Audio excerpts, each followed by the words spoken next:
Vamos a seguir con la serie sobre la fe verdadera. Y hoy voy a hablar acerca de, el tema se llama distorsiones de la fe. Distorsiones de la fe. Y vamos a leer en Tito 1:10.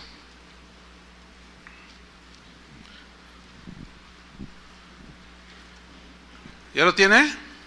Bien, me sigue ahí. Dice así: porque hay aún muchos contumaces, habladores de vanidades y engañadores, mayormente los de la circuncisión, a los cuales es preciso tapar la boca, que trastornan casas enteras, enseñando por ganancia deshonesta lo que no conviene. Uno de ellos, su propio profeta, dijo: los cretenses, siempre mentirosos, malas bestias, glotones ociosos. Este testimonio es verdadero. Por tanto, repréndelos duramente para que sean sanos en la fe, no atendiendo a fábulas judaicas ni a mandamientos de hombres que se apartan de la verdad. En estos versículos vemos la exhortación que Pablo le estaba haciendo a Tito, que estaba pastoreando una iglesia, y le advierte de hombres que hablaban un montón de cosas que no tenían que ver nada con la fe cristiana, aunque estaban dentro de la iglesia cristiana. Y Pablo, advirtiendo de este peligro, sabedor de que es más fácil creer la mentira que la verdad, Pablo le da una instrucción a Tito y le dice en el versículo 13: repréndelos duramente. Suena duro, ¿no? Pero significa con firmeza. Repréndelos duramente, con firmeza. Para el propósito de la reprensión era para que sean sanos en la fe. Sanos en la fe. Qué importante es que un cristiano, alguien que dice que se dice seguidor de Jesús, qué importante es que tenga una fe sana, según este versículo. Así como en lo natural, nuestra alimentación, si es buena, nuestro cuerpo va a crecer y se va a desarrollar y vamos a estar sanos, físicamente hablando. Espiritualmente hay una analogía también. Doctrina mala, fe defectuosa. Doctrina mala, fe distorsionada. ¿Me explico? Y la manera en que se distorsiona la fe en muchos creyentes está en el versículo 14. Dice: no atendiendo a fábulas que algunos judíos estaban difundiendo dentro de la iglesia, ni a mandamientos de hombres que se apartan de la verdad del evangelio. Bueno, esta encomienda de Pablo al pastor Tito es muy actual. Dios sigue advirtiéndonos acerca de hombres que hablan un montón de cosas que pueden perjudicar y dañar la fe de los cristianos. Y el Espíritu Santo está con esta encomienda el día de hoy, diciendo de no ser flexibles en cuanto a la fe, sino inflexibles en cuanto al guardar la fe. Pablo, cuando estaba a punto de morir, dijo: he terminado la carrera, he guardado la fe. Él defendió las verdades del evangelio como la fuente de su fe. Qué importante es eso. El cristianismo bíblico, subrayo el cristianismo bíblico, porque ahorita, el día de hoy, hay conceptos del cristianismo bien nada que ver. Pero el cristianismo bíblico hace afirmaciones muy claras, muy concretas, muy concisas. Por ejemplo, dice que la salvación viene por la fe en la persona y en la obra de Cristo. ¿Están de acuerdo con eso? Es contundente ahí. Es una verdad fundamental de las Escrituras. Las doctrinas esenciales del cristianismo no pueden ser modificadas, no pueden ser enmendadas como son enmendadas las constituciones en los distintos países. Vamos a enmendar el artículo 123 para que va evolucionando la sociedad. No, la palabra de Dios no es así. La palabra de Dios es eterna. Es sí y amén. No se puede reinterpretar, no se puede modificar, no se puede hacer correcciones a lo que Dios ya decidió que quedara escrito. Jesús aseveró: el cielo y la tierra pasarán de vigencia, pero mi palabra no pasará. Esa seguirá y es vigente, fue vigente antaño, es vigente el día de hoy. La mayoría de las religiones fundamentan su validez en las experiencias que tengan los adeptos a cierta religión. Ay, sentí esto, ay, sentí acá, ay, vi esto. Los sentimientos forman el sentir de las personas, es muy importante en los miembros de la mayoría de las religiones. Aún hay religiones que tienen una buena influencia para que los seguidores de estas religiones tengan una conducta moral buena, pero el cristianismo bíblico, escuchen bien, no se fundamenta en lo que yo sienta o deje de sentir o de pensar o en mis imaginaciones. No, el cristianismo bíblico se fundamenta en verdades sólidas y contundentes que están expresadas en las Escrituras. Sienta yo o no sienta bonito. El cristianismo no niega que otras religiones puedan traer un efecto en las personas, en los seguidores de estas religiones, un efecto tal que aún sus conductas pues sean buenas y catalogadas por la sociedad como son buenas personas, son buenos ciudadanos. Aún, fíjense, hay religiones que al ser observadas por principios que son universales, los seguidores de estas religiones aún pueden incluso experimentar la prosperidad material. Por ejemplo, los mormones, cuya doctrina es anticristiana, es totalmente antibíblica su doctrina, y sin embargo son muy prosperados económicamente en esta tierra. Ellos son dueños, entre otras grandes empresas, de la Pepsi-Cola, para que siga apoyando. Por ejemplo, en Estados Unidos hay el estado de Utah. Es un estado eminentemente mormón. Todas las empresas que hay ahí, los dueños son mormones. Allí acabamos de iniciar una casa de oración.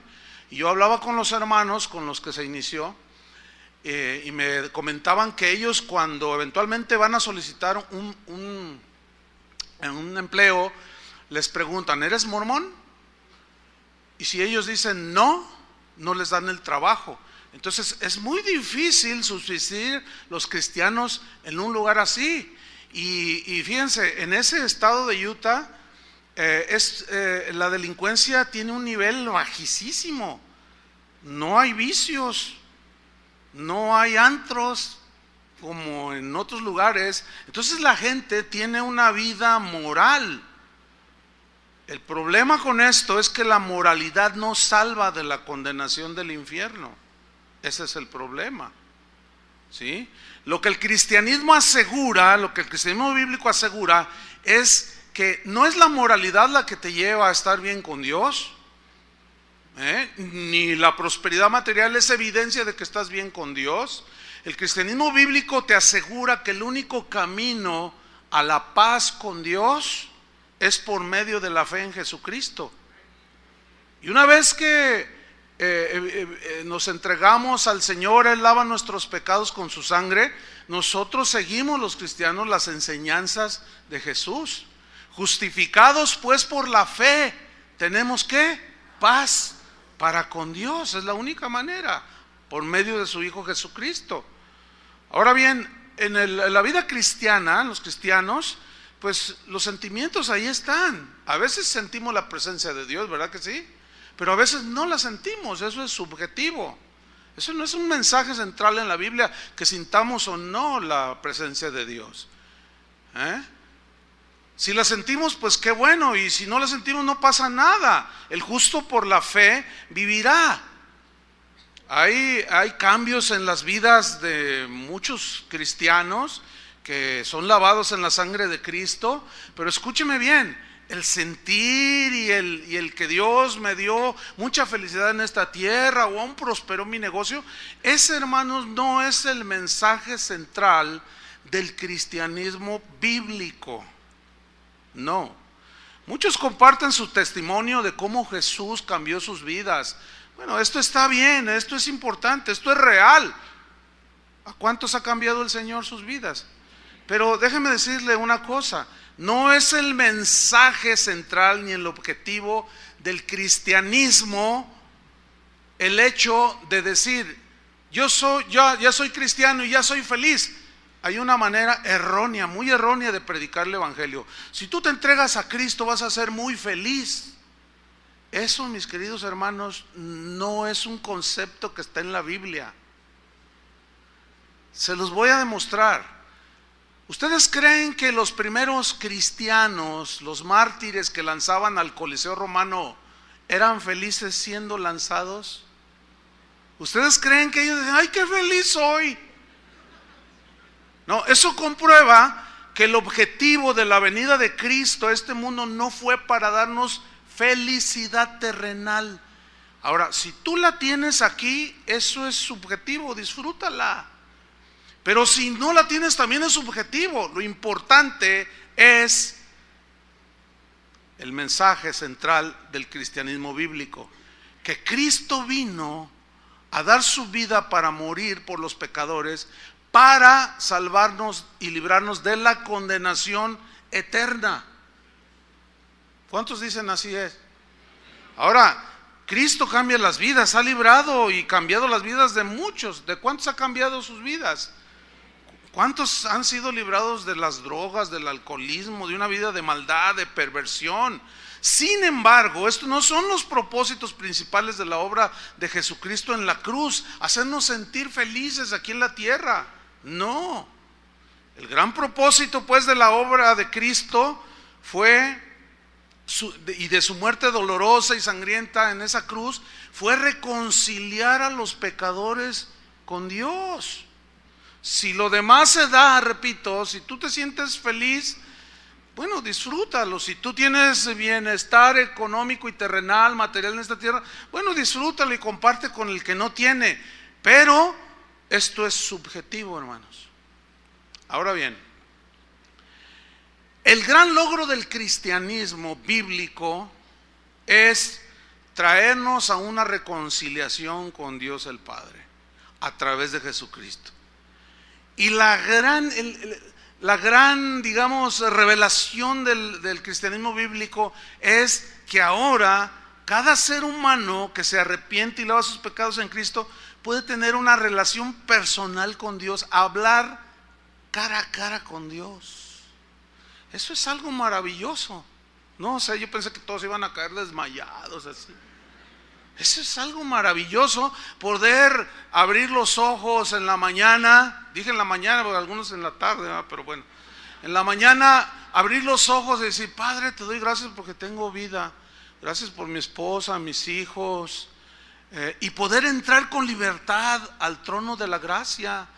Eso es algo maravilloso, poder hablar con Dios. La gente que no tiene esta fe, porque no tiene fundamento, dice, ay, si ¿a poco tú hablas con Dios? Dicen. Tú contéstale, sí, yo hablo con Dios y Él me habla. Esta es una gran verdad en las Escrituras.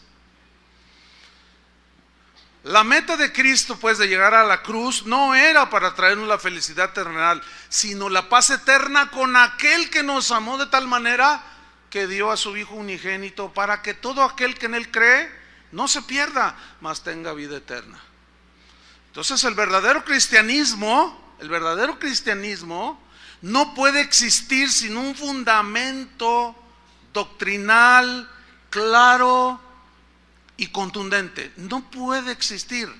El cristianismo actual pone su énfasis en las experiencias místicas. Cuando digo cristianismo actual, me estoy refiriendo a las distintas maneras de concebir el cristianismo el día de hoy, que es una cosa impresionante la variedad de los conceptos que se tiene sobre el cristianismo.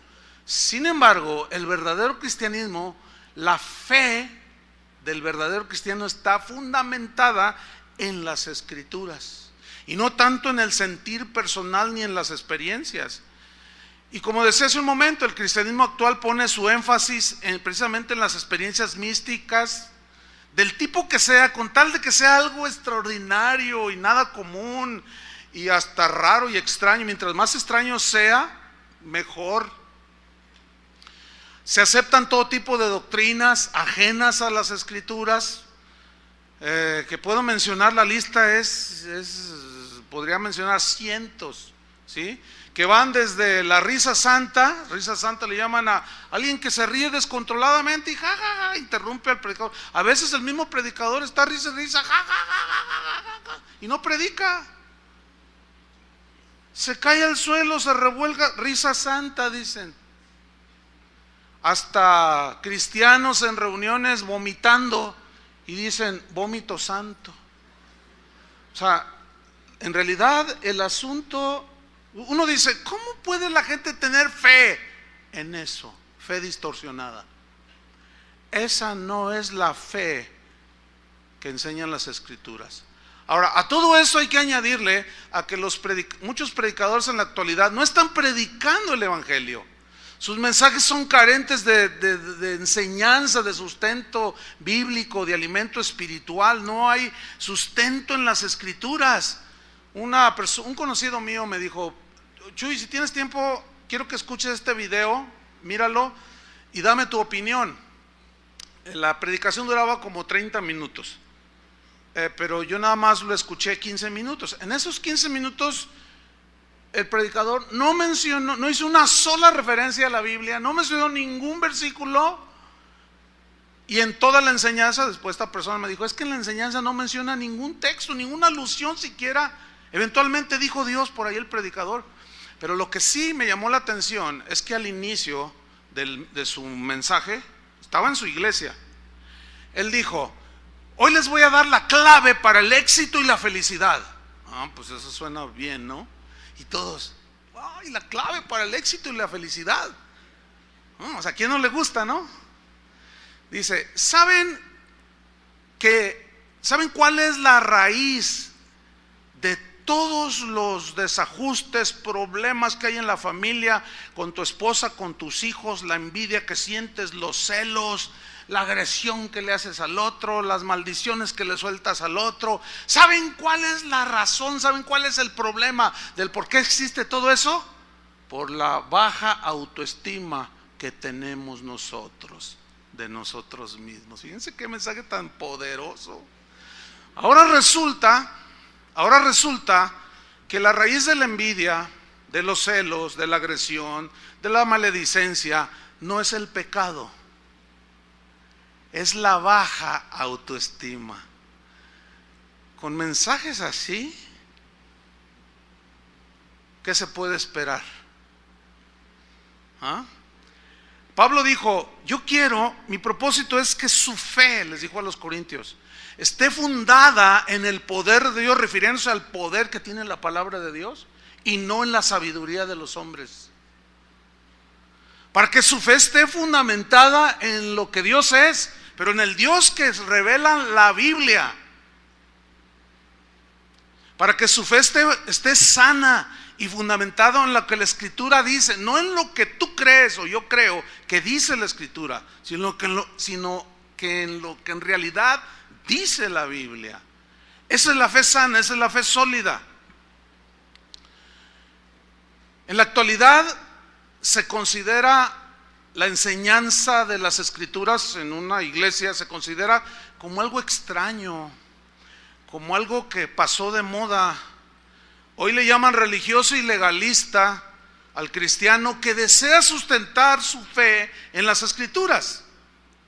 Por ejemplo, tú escuchas algo o alguien te comparte algo y te suena raro y tú le dices, oye, ¿y eso dónde está en la Biblia?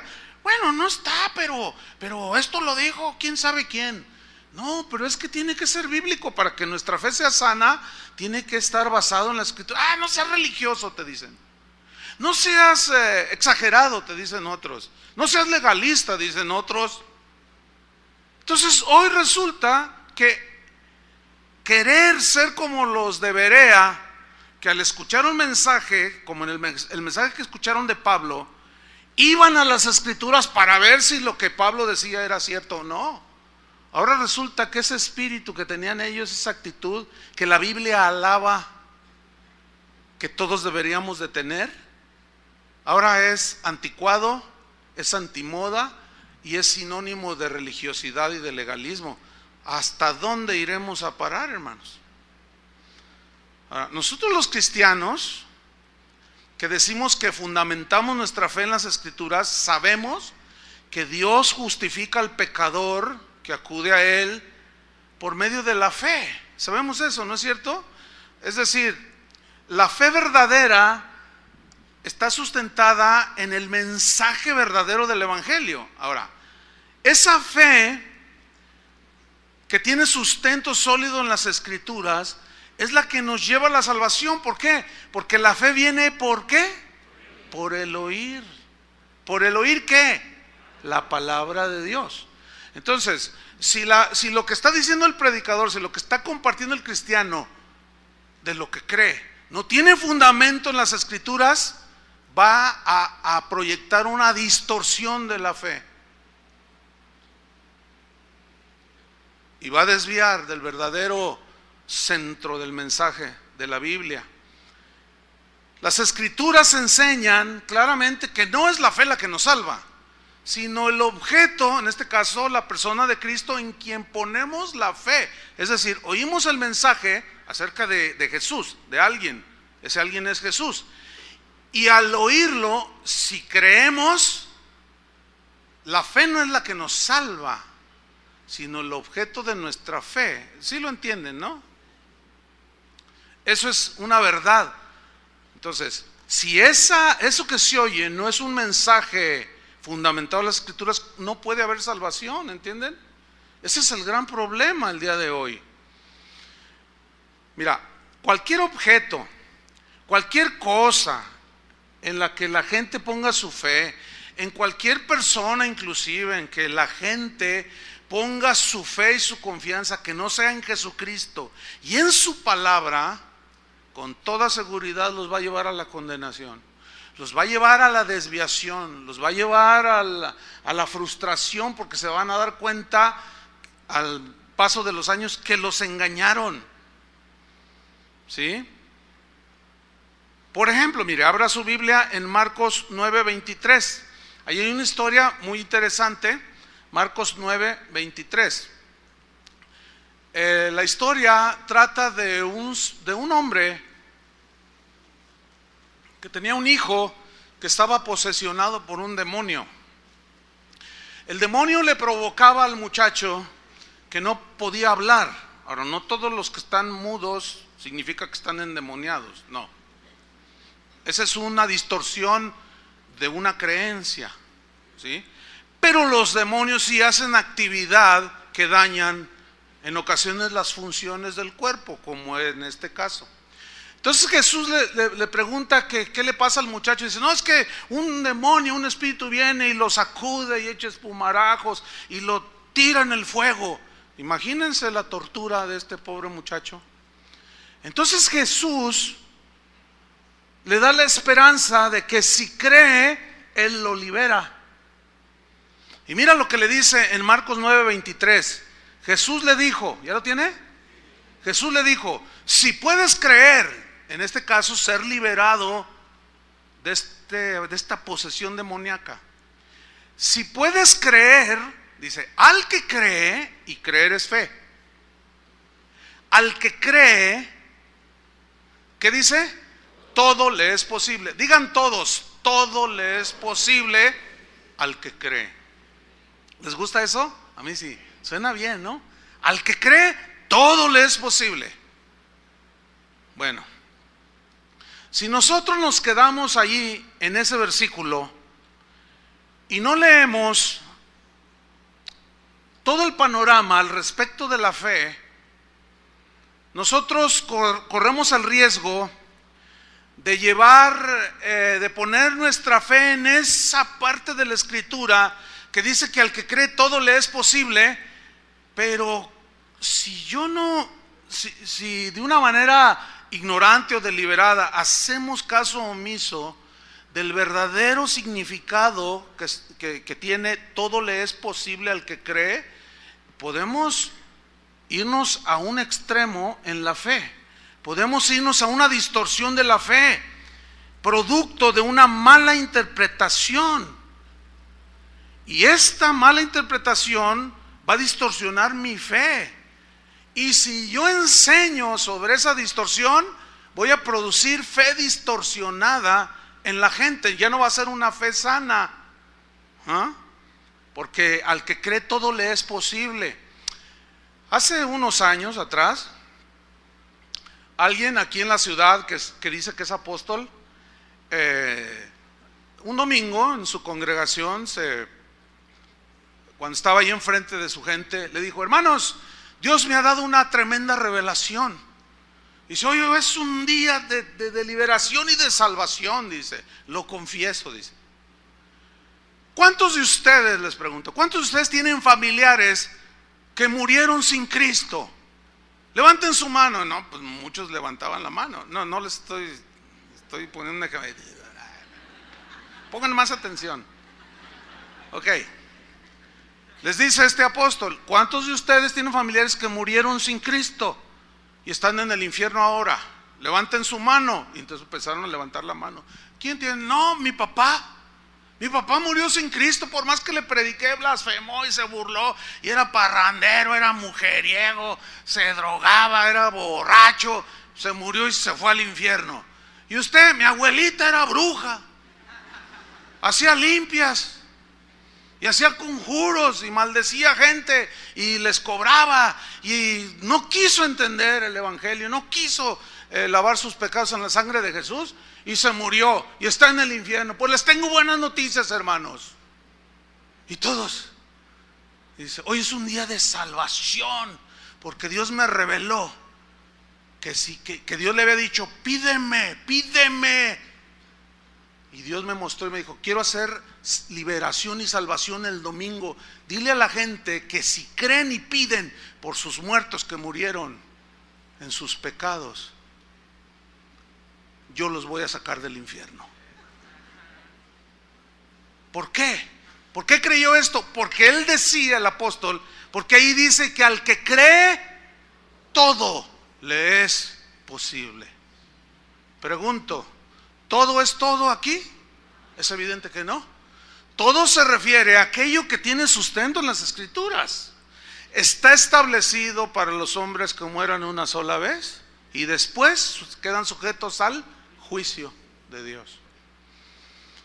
Entonces la fe se distorsiona cuando hay malas interpretaciones. Pablo le dijo a Timoteo en 2 Timoteo 2:15, le dijo lo siguiente. Timoteo era un joven pastor que estaba aprendiendo las labores del ministerio, no tenía mucha experiencia, necesitaba el consejo sabio, y el Espíritu Santo mueve en el corazón de Pablo y le escribe esto que quedó en las Escrituras como algo inspirado por Dios. 2 Timoteo 2:15 le dice: Timoteo, le dice, procura con diligencia presentarte ante Dios aprobado. Dice: como obrero que no tiene de qué avergonzarse, que usa bien, ¿qué? La palabra de verdad. Pregunta: ¿ese apóstol usó bien la palabra de verdad? No. Ahora, aquí la palabra usar en el griego es una palabra técnica que usaban los arquitectos de aquellos tiempos. Es una palabra que significa trazar una línea recta. En otras palabras, lo que Pablo le está diciendo a Timoteo es: Timoteo, procura con diligencia presentarte a Dios aprobado como un obrero que no tiene de qué avergonzarse, que traza rectamente la palabra de verdad. Porque si hay trazo verdadero, buena interpretación de lo que realmente la Biblia dice, la fe que la gente ponga en ese mensaje tuyo, Timoteo, esa gente va a tener una fe sana, una fe sustentada. Por eso tienes que usar bien la palabra de verdad. Y le dice en el versículo 16: mas evade profanas y vanas palabrerías, porque conducirán más y más a la impiedad, y su palabra carcomerá como gangrena. O sea, aquí su palabra significa su mensaje distorsionado. Fíjate lo que dice: carcomerá como gangrena. Irá pudriendo la fe de algunos, de los cuales, y luego menciona a dos, de los cuales son Himeneo y Fileto. ¿Qué hicieron estos dos? Versículo 18: que se desviaron de la verdad. Que se desviaron de la verdad. ¿Cómo? Diciendo, enseñando que la resurrección ya se efectuó, y trastornan la fe de algunos. ¿Qué inventaron? No da mucho, la Biblia no da mucha explicación de qué es lo que enseñaban. Pablo nada más dice: mira, Himeneo y Fileto, esos dos se desviaron de la fe. Ellos empezaron a enseñar tonterías respecto a la resurrección, fábulas, mentiras. Y eso ha producido un trastorno en la fe de los que oyen ese mensaje. Entonces, Timoteo, tienes que ser muy cuidadoso. Por eso le dijo a Tito: tienes que reprenderlos duramente, llamar la atención siempre, para que sean sanos en la fe. Porque hay muchos habladores de vanidades y de tonterías que andan engañando. Entonces la gente pone su fe, asume que porque es el pastor ya está diciendo 100% la verdad, y no siempre es así.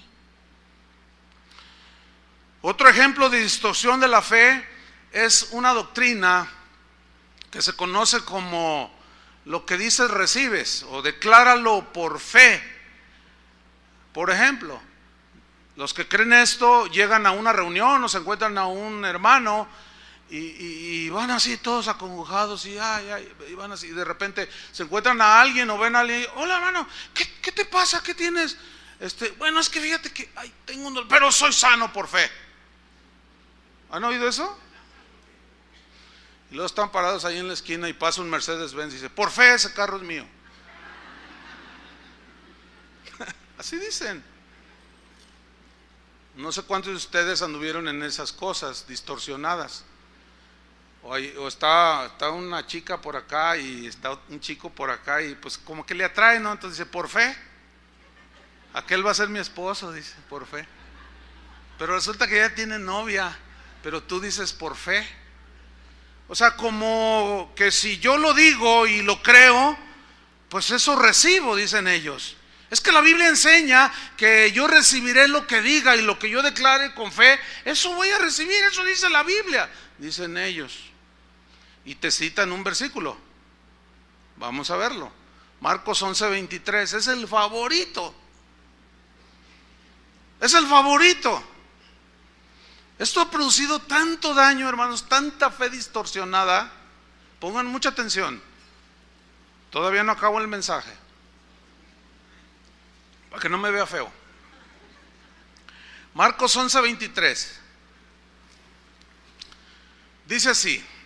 Aquí está hablando Jesús y dice: porque de cierto os digo que cualquiera que dijere a este monte: quítate y échate en el mar, y no dudar en su corazón, lea con atención, sino creyere que será hecho lo que dice, lo que diga le será hecho. Pregunta: ¿ese versículo les parece como que suena así como algunos creen? Sí suena, ¿no? ¿O no? Voy a leer la última parte.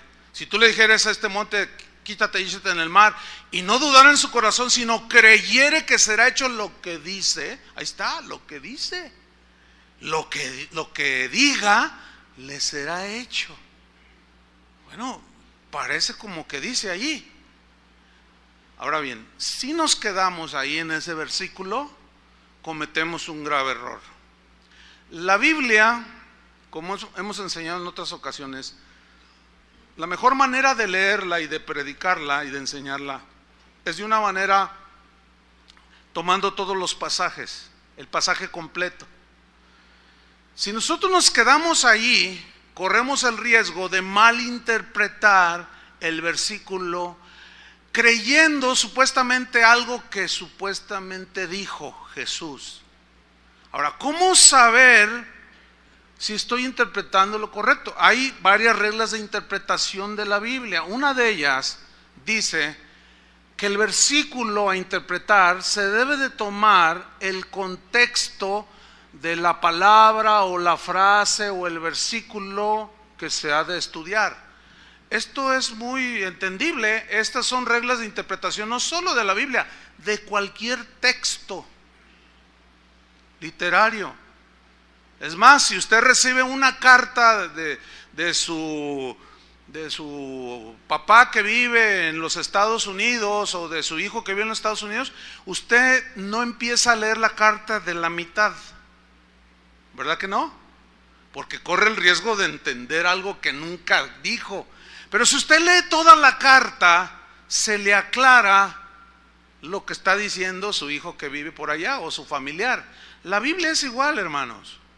Esto se llama la regla del contexto, de la interpretación por el contexto de las Escrituras. Y el contexto, ¿qué es el contexto? Lo que viene antes del versículo y después del versículo. Vamos a hacer un ejercicio al respecto, para que nosotros podamos ver que viendo el contexto se nos aclara que la frase lo que dice se refiere a lo que decimos y pedimos en la oración. No se refiere a una declaración arbitraria que yo digo, una declaración de fe. No, eso no es bíblico. Eso ha distorsionado la fe de muchas personas. Vamos a hacer este ejercicio. Vamos a tomar de nuevo Marcos 11:23, ¿ok? Porque de cierto os digo que cualquiera que dijere a este monte, el monte, yo les expliqué en otra enseñanza sobre la fe, era en el contexto judío, era metáfora de las dificultades, de los problemas que enfrentaban la gente de ese tiempo, y era algo metafórico cuando se decía, tengo una montaña enfrente de mí, no sé cómo enfrentar esta montaña. Aquí la lección de Jesús en todo el pasaje es respecto de la fe, porque en los versículos anteriores es cuando Jesús se secó la higuera y Señor, se ha secado la higuera, y Jesús les dice, tened fe en Dios, que eso ya lo compartimos también, ¿se acuerdan? Tened fe en Dios, y luego de ahí se desarrolla esto. De cierto os digo que cualquiera que dijera a este monte, quítate y échate en el mar, y no dudar en su corazón, sino creyere que será hecho lo que dice, lo que diga le será hecho. Versículo 24. Mire cómo se aclara de manera sencilla, simple, pero bien poderosa. Versículo 24. Por tanto, esa frase parece que no tiene nada, pero ahí estriba el principio para poder entender a qué se refiere, será hecho lo que dice. Por tanto, en consecuencia, dice, os digo que todo lo que pidiereis orando. ¿De qué está hablando? De hacer declaraciones de fe, así como se ha creído, o se refiere a lo que se pide en la oración. Que cuando se pide se tiene que creer sin dudar para poderlo recibir. Se está refiriendo a lo que se pide en la oración. ¿Lo alcanza a ver o no? Es clarísimo. Por tanto os digo que todo lo que pidiereis orando, creed que lo recibiréis y os vendrá. En la una versión parafraseada dice Marcos 11:24, por esto les digo, crean que ya han recibido todo lo que estén pidiendo en oración y lo obtendrán. En la versión Palabra de Dios para Todos dice, se lee así el versículo 24. Por eso les digo que cuando pidan algo en sus oraciones, pídanlo convencidos de que lo pueden recibir, lo que lo han recibido, y entonces lo que pidan será suyo. Pero acuérdense que también está otra parte en la Biblia que habla que lo que pedimos, si es conforme a su voluntad, Él nos lo dará. Y allí ya se complementa lo que podemos llamar una fe sana. Una fe distorsionada en una aseveración que la Biblia no enseña, ha distorsionado la fe de muchas personas. Déjeme contarle un caso que viví hace años de esto. Yo tenía unos amigos que tenían 2 hijos, varoncitos, pero ellos querían la niña. Y me dijeron, Chuy, ayúdanos a orar porque vamos por la niña. Ah, pues está bien, pues claro que sí. Ayúdanos a orar porque queremos una niña, queremos otro hijo, pero que sea niña. Ah, está bien. Y yo los dejé de ver por un tiempo. Un día me los encuentro por ahí en un lugar ahí, en un centro comercial. Y la vi a ella con su pancita. Y le dije, hola, no me digas. Sí, me dice. ¿Estás embarazada? Dice, estoy embarazada. Ay, gloria a Dios, pues felicidades. Y pues me gocé con ellos, ¿no? Entonces le digo, ¿y cómo va el bebé? Dice, no es bebé, es una beba. Y dice, y ya tiene nombre, se llama Sarita. Y le digo, ya hicieron un estudio y ya se dieron cuenta que es una niña. Dice, no, pero yo lo declaro. Dice, por fe es una niña y se llama Sarita. Entonces yo dije, andan en este rollo estos hermanos. Entonces yo le dije, oye, mira, pero es que eso de que porque yo lo declaro y lo digo y lo creo y lo confieso, eso anula la soberanía de Dios. Eso anula la voluntad de Dios, porque Dios es el que da la vida. A veces nos concede las peticiones de nuestro corazón, siempre y cuando estén en su voluntad. Pero a veces no nos concede las peticiones del corazón. A veces no nos responde a las oraciones y a los deseos que nosotros tenemos. ¿Están conscientes de eso? Eso es el otro lado de la verdad. Que al no entenderla se distorsiona la fe. Y se asegura que todo lo que tú declares se tiene que hacer, porque lo que dices lo estás diciendo con fe y creyendo, y lo recibo porque ahí dice, Jesús lo dijo, el que diga todo lo que dice creyendo lo recibirá. Y ella es Sarita. Yo seguí tratando de convencerlos de que no estaba, porque esa doctrina agarró mucho auge de 25, 30 años a la fecha, ahorita está metida en 95% de las iglesias, esa distorsión de la fe. No, ellos ya habían agarrado esa distorsión. A alguien la estaban escuchando por ahí.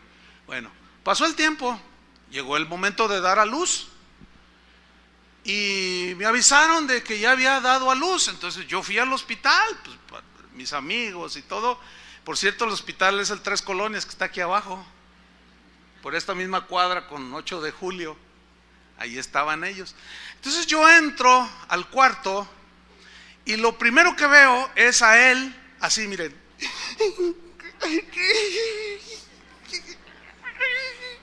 No, oye, ¿qué te puedes imaginar? Lo peor, ¿sí o no? Entonces yo pensé lo peor. Dije, lo que pensé, se murió el bebé, se murió Sarita.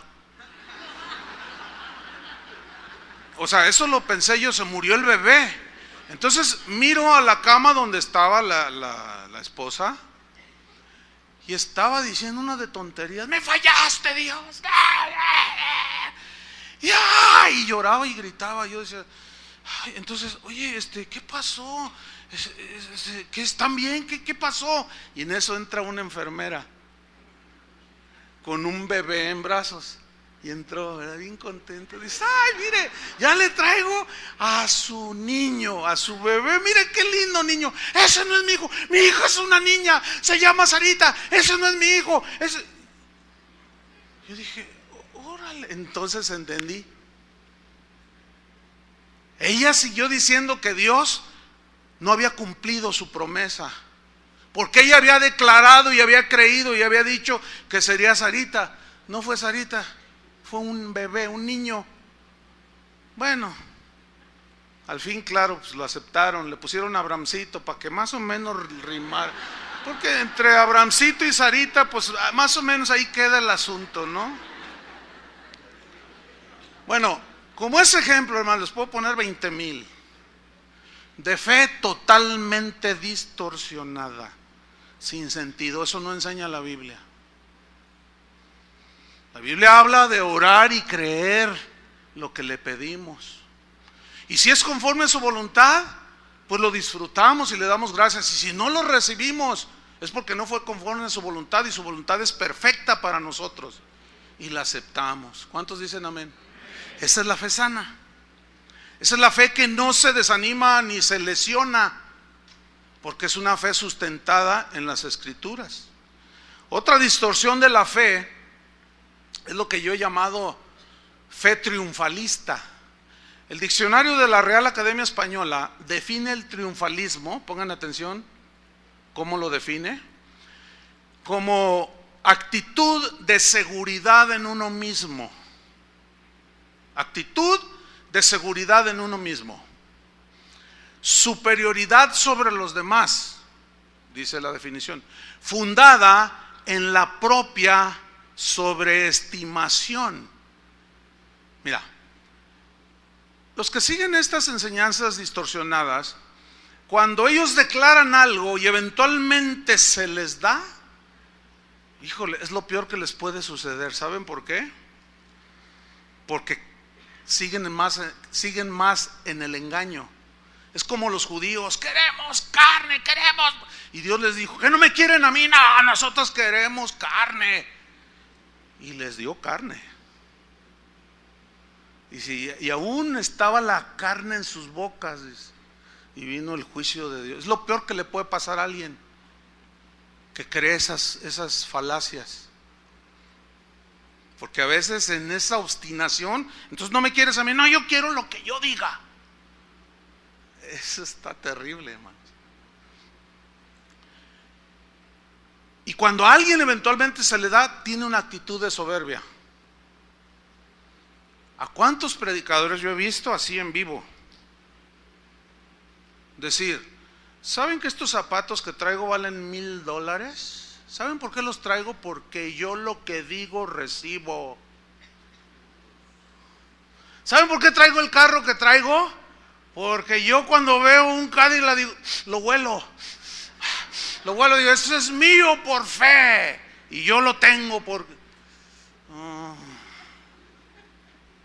No, si así fuera, imagínate de lo que se ha perdido todos los habitantes del mundo, todos tuvieron su Cadillac.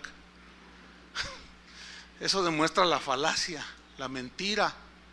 Desgraciadamente eso se ha metido dentro de la iglesia y ha distorsionado y trastornado la fe de muchos. Entonces el triunfalismo es una actitud de seguridad en uno mismo, superioridad sobre los demás. Es que no tienen fe, yo sí tengo una super fe. Cuando Jesús dijo, si tuvieran fe como un grano de mostaza, nada más con eso te basta. ¿Cuántos saben quién es Jorge Vergara? ¿Saben quién es Jorge Vergara? ¿Quiénes no saben quién es Jorge Vergara? Levanten la mano. Uy, un montón también. Bueno, Jorge Vergara es el dueño de las Chivas.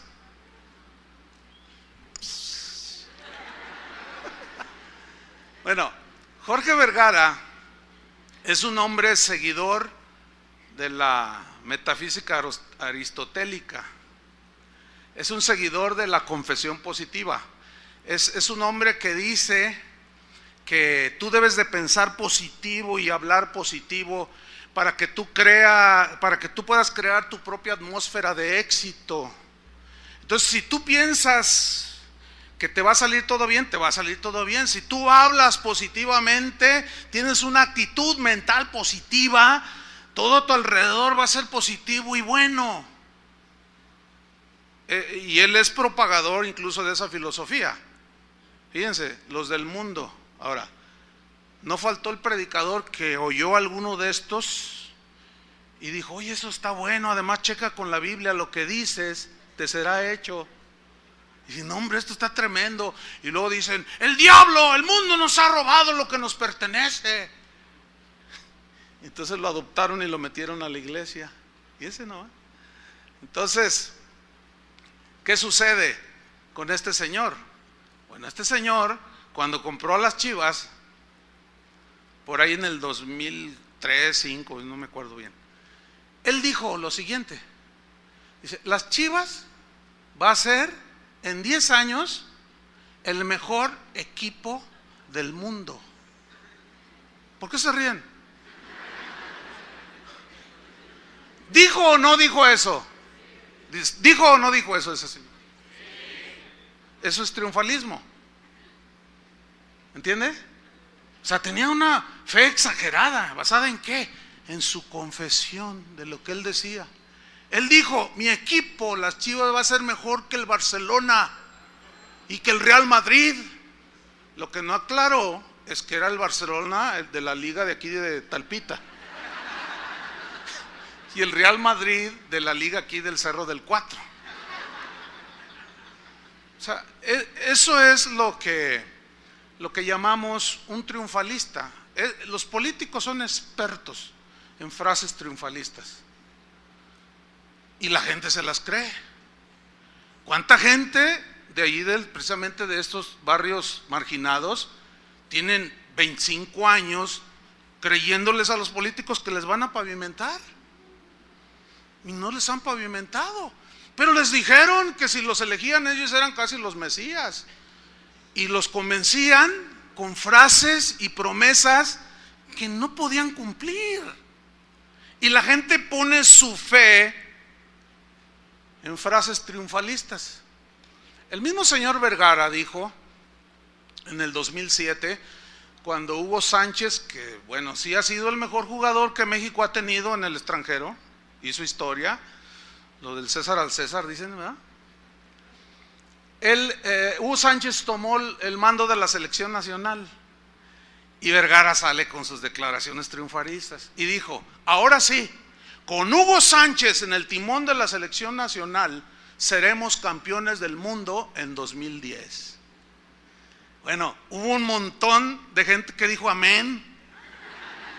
Bueno, usted me entiende, ¿no? O sea que, oh sí, no, sí. Y yo recuerdo haber visto en los programas esos deportivos el debate, ¿no? Oye, ¿cómo ves la declaración? Yo creo que sí vamos a ser campeones del mundo. Y estaba uno así, de lengua me como 3 tacos, 10 tacos. Ay, este señor, ¿quién soporta a este hombre? Dice uno de ellos. Y luego otro dice: tú eres bien negativo, por eso nunca vamos a ser campeones. Ahora resulta que para ser campeones tenemos que declararlo, le dice el otro. Ahora imagínate, 20 equipos en el mundial, vamos a poner que son 20, y los 20 declaran que van a ser el campeón.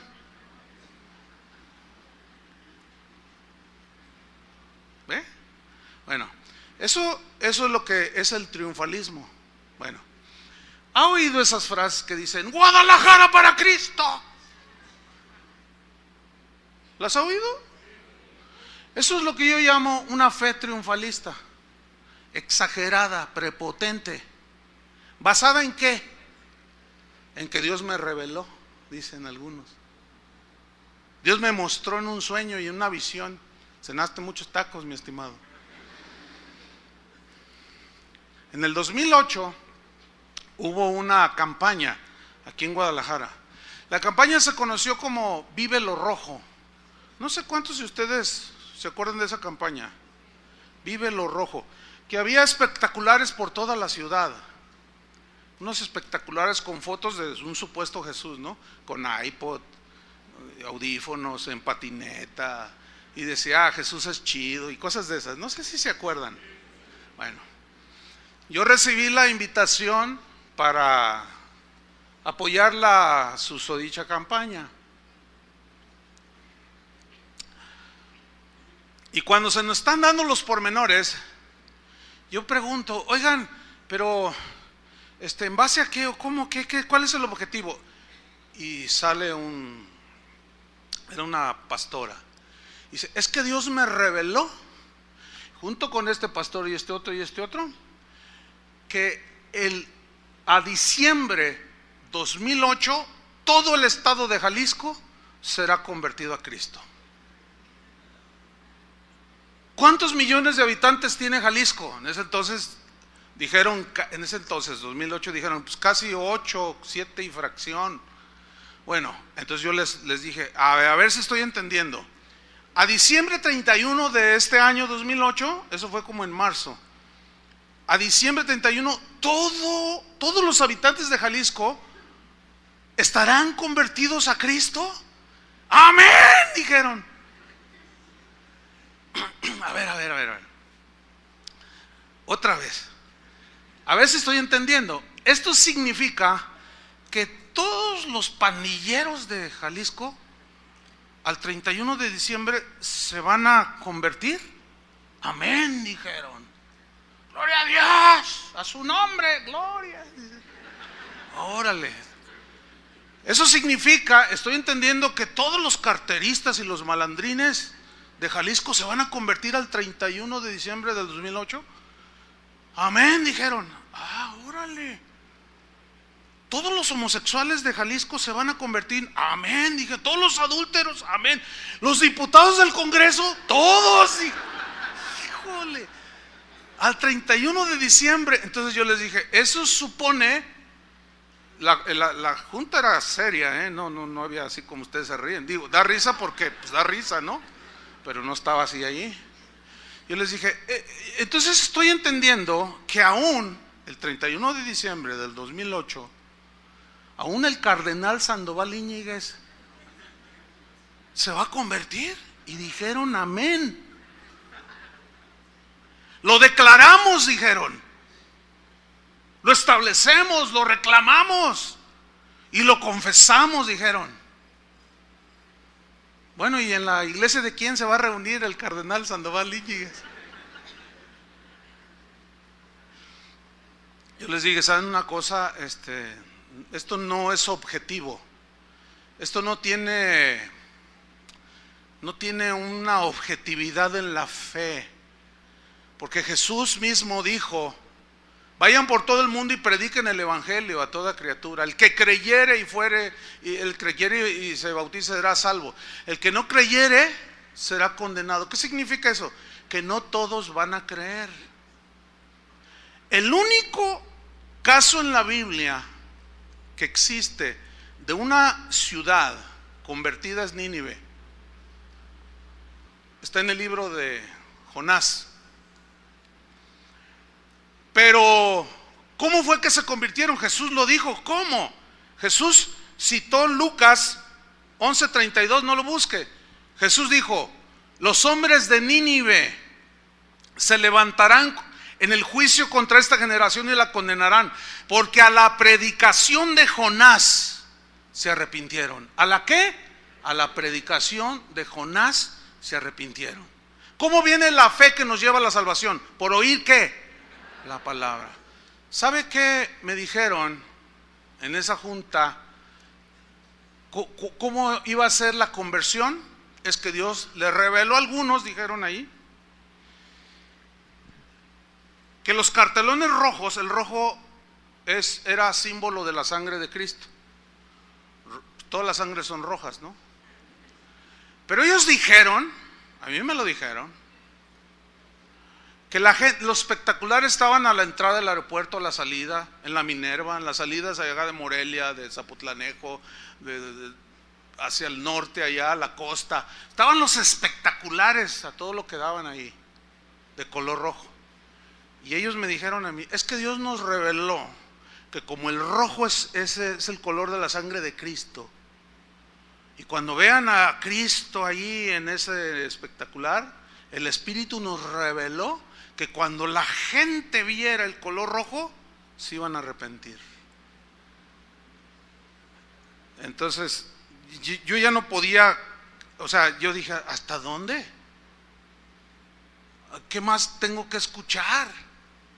Entonces ya un poco así, pues así como, no sé, pues entre triste, medio frustrado. ¿Cómo es posible? Son pastores.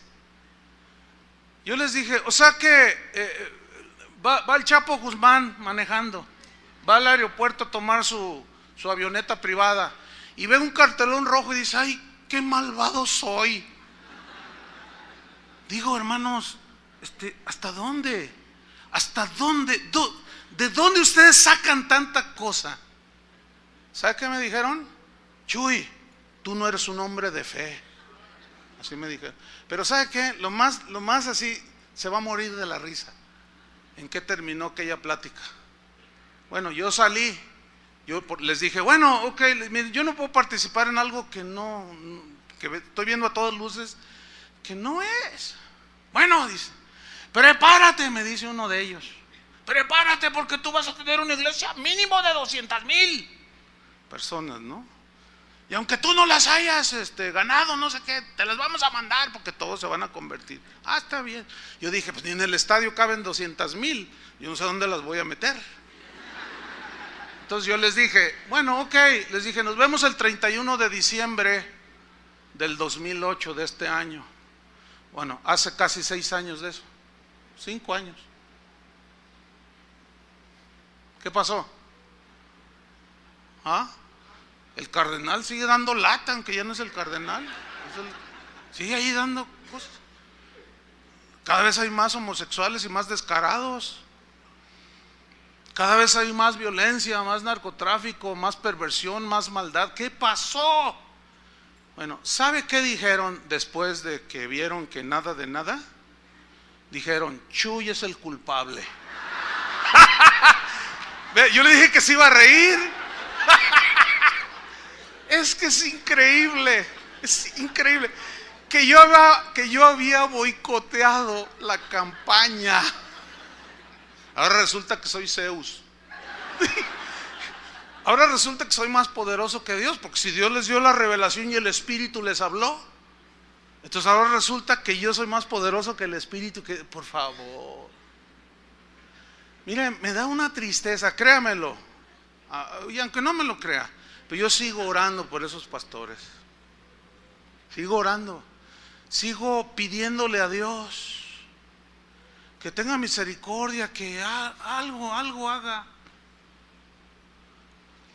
Ahora, pregúnteme usted o imagínese qué es toda esa gente que está bajo esos liderazgos.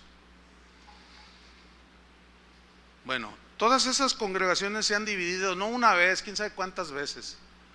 Entra gente, se va gente, entra gente, se va gente. ¿Todo por qué? Por una fe triunfalista, ¿entienden? Por declaraciones basadas en no sé qué cosas, con objetivos totalmente que agreden las escrituras, nada que ver.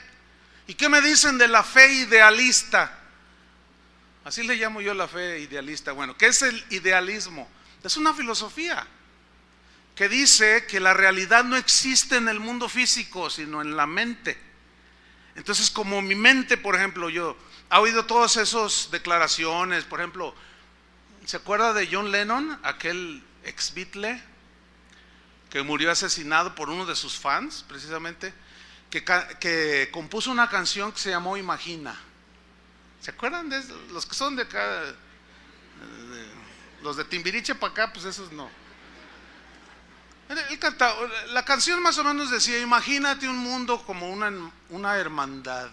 Imagínate que no hay distinción de razas, imagínate que no hay religión, imagínate todos abrazándonos y quién sabe cuánta cosa. Bueno, eso era un idealismo. Eso no se puede dar. ¿Por qué? Por la maldad que habita el corazón del ser humano. Nada más por eso. Pero eso nada más está en la mente. Se habla del idealismo de Platón, por ejemplo, que anhelaba muchas cosas muy bonitas. Nosotros podemos ser idealistas en ese sentido, y acá en la mente echarle vuelo y decir, ay, Ay.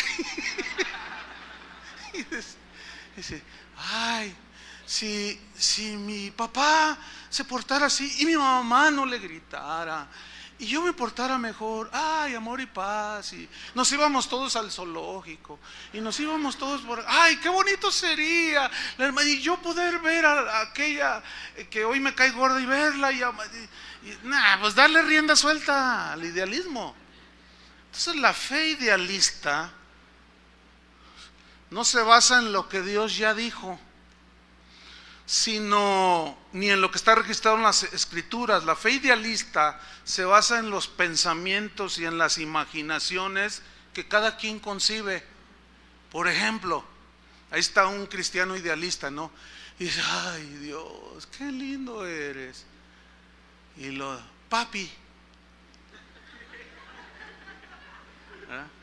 Papi Dios, dice, ay, tú eres amor, Dios es amor, tu palabra dice que tú eres amor. Entonces empieza a imaginar y lee que Dios es amor. Y luego se para el domingo y les empieza a predicar, ¿saben una cosa, más? Dios es amor. Y saben, estoy convencido de que si Dios es amor no va a mandar a nadie al infierno. Y luego se dirige a un matrimonio, ¿tú mandarías, Tony, a tu hijo Tonito? ¿Lo echarías a una hoguera ahí ardiendo? La respuesta humana y lógica es no, porque es su hijo. Dice, así tampoco Dios no mandará a ninguno de sus hijos al infierno. Es cierto, a sus hijos no los va a mandar, sino los que no son sus hijos. A esos sí los va a mandar al infierno. Eso es lo que dice la Biblia, ¿o no? Bueno, mi mente idealista y cristiana, bueno, Dios me cambió el corazón y me lo hizo bueno. Pero esa bondad tiene que estar basada en lo que la Biblia dice, ¿eh? Yo no puedo ser más bueno que Dios, ni pretender ser más justo que Dios. Entonces empiezo a predicar que el infierno no existe, que es una invención para asustar a la gente y que deje las prácticas malas y que no sé qué y que bla bla bla. Y ahí la gente ya empieza y dice, ay, por eso me gusta venir a esta iglesia, porque aquí se habla del amor del Señor. Y a mí no me gustan de esas iglesias donde hablan del juicio y que el diablo se los va a tragar y que no, a mí no me gusta eso, la condenación. Cristo no vino a condenar sino a salvar a los que creyeren. Entonces la gente empieza a desarrollar una fe idealista, ¿ah?, que no está basada en la Biblia. Y así puedo ponerles un montón de ejemplos.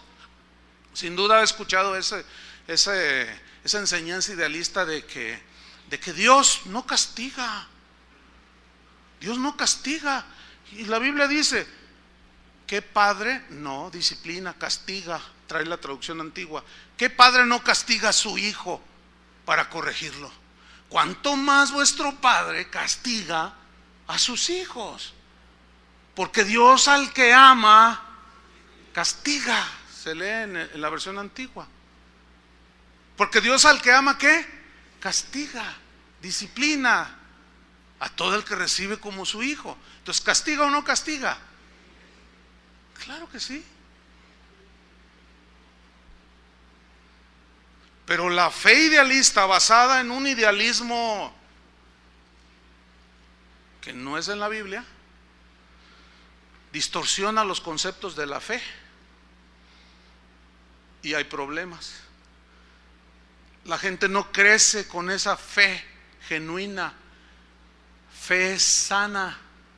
Por eso Jesús habló de manera muy clara, Pedro habló de manera muy clara, Pablo habló de manera muy clara y nos advirtió Jesús y todos los apóstoles que no escucháramos a esa gente que dice fábulas, que dice tonterías, que enseña cada cosa, ¿sí? Hay un montón de distorsiones en la fe. Ahorita mismo está en la cárcel un pastor allá en el sureste. ¿Por qué? Porque el hijo de una familia tenía una enfermedad que era curable en su momento y él dijo, no lo lleven al médico, porque si lo llevan no tienen fe y están negando al Hijo de Dios. Declaren por fe su sanidad, y por más que yo declaro, se murió el niño.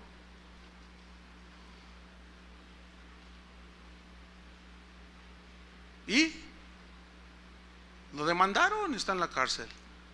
Y aún a los padres, por torturar a su hijo, oiga, con unas temperaturas de 40 grados, una agonía, convulsiones, y yo declaro, yo establezco, yo confieso, y el niño se murió. ¿Es pecado ir al médico? Por supuesto que no. Digo, Dios también nos dio un sentido común. Mire, ayer, antes de la predicación, yo tenía un dolor de cabeza. Me dolía la cabeza. Generalmente no me duele, pero me dolía la cabeza. Entonces yo me sentía mal, hasta débil, ¿no? Y dije, Señor, tú puedes sanarme. Y venía a la congregación, desde mi casa me empezó a doler. Y nada. Y antes de empezar, Señor, y nada, no, pues que me tomo unas aspirinas. Dios nos ofendió, ¿o sí? Pablo le dio remedios a Timoteo porque padecía del estómago, le dio un remedio casero. Pablo era un hombre de fe. ¿Y por qué le dio un remedio casero? Eso no es negar la fe, hermanos, eso es usar el sentido común que Dios puso también en nosotros para sabernos conducirnos aquí en la vida. Si yo quiero construir una casa y necesito un diseño, no voy con un carnicero, ¿verdad que no? Y, oiga, usted me va a hacer mi casa. No, pues a mí tráigame una vaca y verá que yo se la destazo bien para que haga su asadito. Pero una casa, no, yo declaro por fe que tú me la vas a hacer. Oiga, qué raro suena eso, ¿no?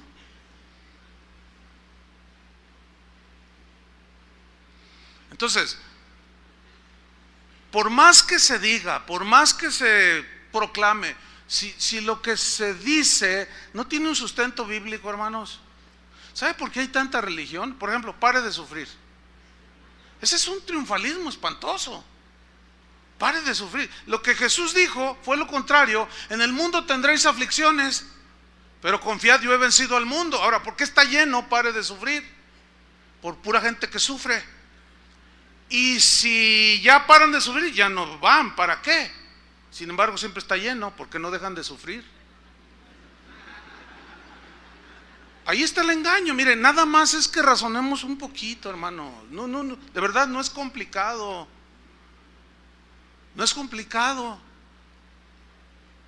Los complicados somos nosotros, que basamos y decimos un montón de cosas y de tonterías. Y la fe se trastorna, hermanos. Y la fe se diluye y la fe crece chueca. Hay gente que está negando hoy, predicadores que están negando que el infierno existe. Pues si el infierno no existe, entonces Jesús es un mentiroso. ¿Qué dijo? Generación perversa, ¿cómo escaparéis de la condenación del infierno? Él lo dijo, ¿sí o no? Entonces, hay un infierno que es literal, aunque muchos digan que no, y eso ha trastornado la fe de muchos. En Judas, para terminar, Judas 1, es un solo capítulo. Judas 1, versículo 3. Allí Judas dice algo muy importante. En la versión Reina Valera dice amados. En Judas 3 dice, en la versión que generalmente usamos, dice amados.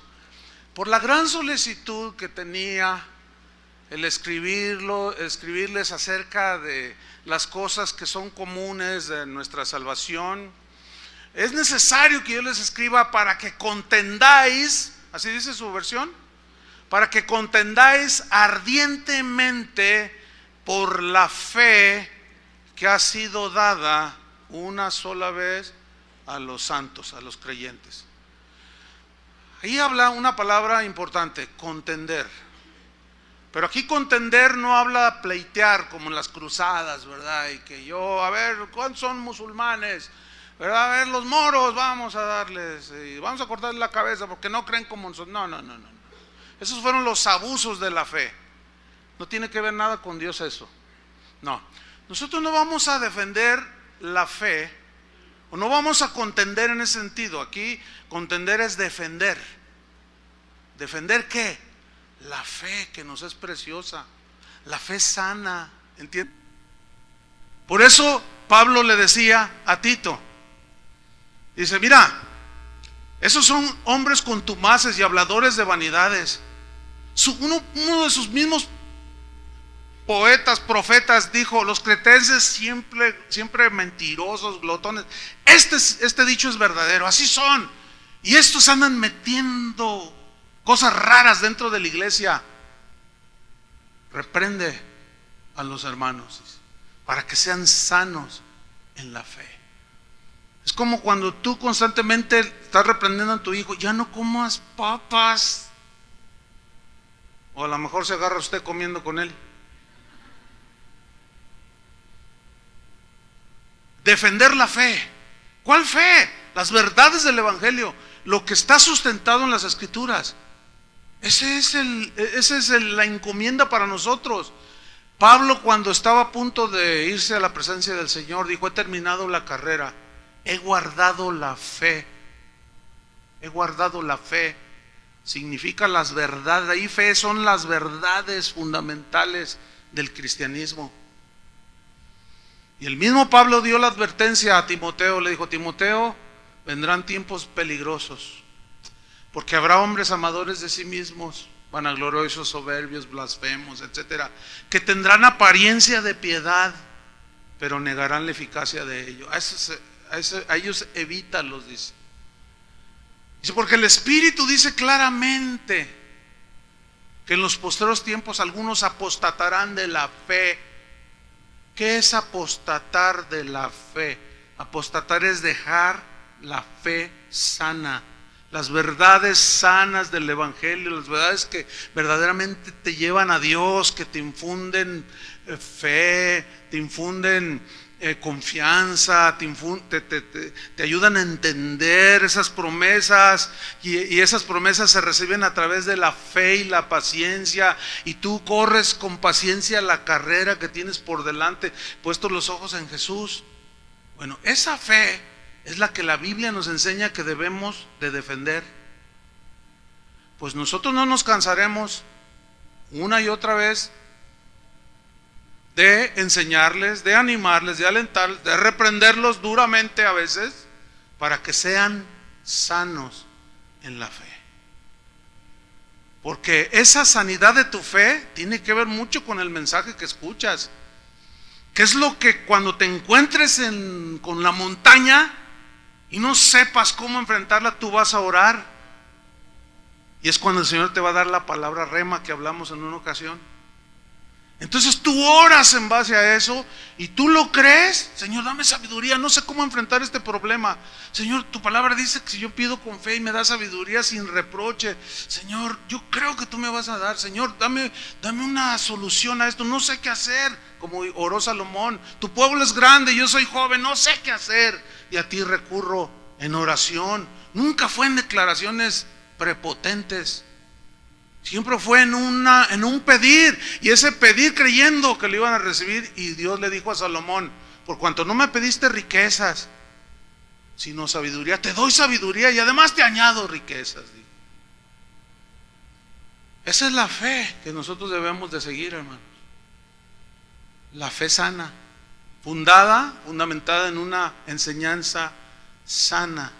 Por eso tenemos que analizar todo lo que escuchamos. No se crea de todo lo que se habla en internet, de todo lo que dicen los predicadores, más ni siquiera de lo que yo digo. Usted sea como los de Berea y vea si esas cosas son así. Y sigamos pues en esta carrera de la fe, hermanos, porque esto nos va a ayudar a tener una fe sólida y no distorsionada. Se va a encontrar con algunos cristianos que tienen una fe totalmente distorsionada, que creen cosas rarísimas. Yo me acuerdo en los años 80, 70, 80, Yo escuchaba predicadores decir: hermano, si usted viene del catolicismo, eso del agua bendita no es, como el agua no tiene ningún poder para nada. Y decían los predicadores, ¿se acuerdan los que son de ese tiempo? Y nos decían: ay no, pero el agua bendita. Y luchábamos porque prevaleciera el agua bendita, aunque seguíamos siendo cristianos. Como aquel hermano cuando lo bautizamos, que lo tomo y le: yo te bautizo en el nombre del Padre, Hijo y del Espíritu Santo. Y le espérame, pastor. ¿Te acuerdas, Chuy? Ya nomás le hicimos todo. Todavía traíamos un montón de cosas. Bueno, yo escuchaba esas predicaciones y nos querían quitar la fe supersticiosa. Y ahora es común en los púlpitos. Hasta hay un video en Tuyú de un predicador que está predicando y trae una botellita de agua y está predicando y dice: y el agua del Espíritu, que no sé qué, que quién sabe qué, y trae y dice: y ahora reciban el Espíritu. Y todos los que estaban allí, que los muertos cayeron al suelo. Y tú dices: ¿qué es eso? Antes se reprendía la agüita bendita, ahora ya hasta nos la venden. Entonces, como vio que algunos cayeron por el poder del Espíritu, se emocionó el predicador y los demás también estaban. Yo: ¡qué mover de avivamiento! Empezaron a decir: tráeme más botellas de agua, le decía. Ahí se ve. ¿Cuántos han visto este video? Ya hay algunos. Entonces, tráeme más botellas. Entonces, y reciban. Entonces, como eran un montón de botellas y más o menos son caritas, y más si son Bonafón, a uno ungido y dirigido por el Espíritu Santo se le ocurrió ir a conectar una manguera. ¿Han visto? ¿Ya identificaron ese video? Búsquenlo. ¿Cómo se llama el video ese? Para que vean hasta dónde hemos llegado, hermanos.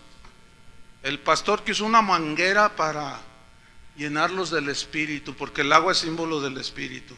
Y un iluminado fue y conectó una manguera y se la trae y dice: ¡aleluya!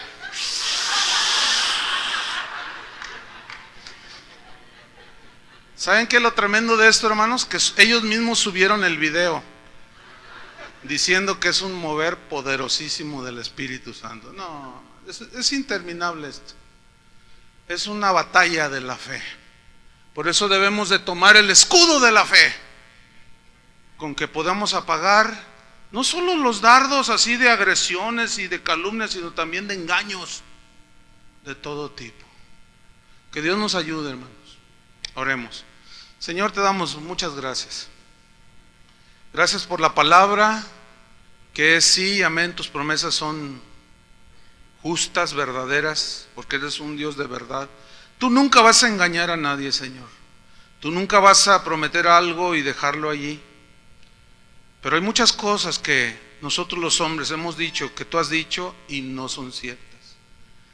Y las hemos enseñado o se han enseñado, y la gente ha puesto su fe en mentiras, en falacias, en fábulas, en mitos, en engaños. Y no son sanos en la fe, están enfermos. De manera que cuando vienen los sinsabores de la vida, los problemas reales de la vida, no saben cómo enfrentar, porque no tienen la fe genuina. Ayúdanos, Señor, a poner nuestra fe en tu palabra, no en objetos como paños ungidos, agüitas benditas, trigo del cielo y tanta cosa que estos últimos años se han metido a la iglesia, sino en la bendita palabra de Dios, en la obra perfecta y maravillosa de Jesús, a quien rendimos nuestro corazón, nuestra obediencia, y nos consagramos para Él, porque Él es merecedor de toda la alabanza, la acción de gracias, la honra y la gloria. Recíbela, Señor, de tu pueblo, y tú sabrás cuidar a tu pueblo, los que son tuyos, Señor. Adviértenos constantemente, Señor, para tener una fe sana, pero una fe sólida. Te lo pedimos en el nombre de Jesús. Amén. Aleluya. Dios les bendiga a todos.